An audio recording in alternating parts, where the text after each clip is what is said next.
La course à la présidence a officiellement commencé en Pologne. 11 candidats se sont présentés pour le premier tour qui aura lieu le 18 mai. Cette élection pourrait avoir des conséquences majeures pour la coalition gouvernementale au pouvoir en Pologne. Le président actuel, Andrzej Duda, est issu du parti d'opposition conservateur Droit et Justice et a le pouvoir d'opposer son veto au texte législatif proposé au Parlement. Jusqu'à présent, les principaux thèmes de la campagne sont le droit à l'avortement, les partenariats civils, l'état de droit et la sécurité. Ce dernier point est particulièrement important dans le contexte de la guerre en Ukraine, et alors que la Pologne a entamé sa présidence tournante de l'UE sous le thème de la défense européenne. Selon les derniers sondages, le maire de Varsovie, Rafał Trzaskowski, est actuellement le favori.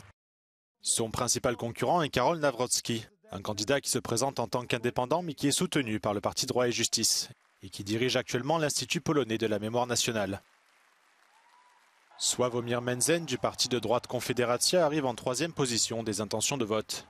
Mais la course devrait se jouer entre les deux favoris. Le parti de Rafał Trzaskowski, la coalition civique, est décrit comme un parti centriste et pro-européen. Tandis que le parti Droit et Justice de Karol Nawrocki est nettement plus sceptique à l'égard de l'Union européenne. Lors de la dernière présidentielle en 2020, Rafał Trzaskowski a perdu de justesse face au président sortant Andrzej Duda, qui ne peut plus se présenter cette année en raison de la limitation du nombre de mandats.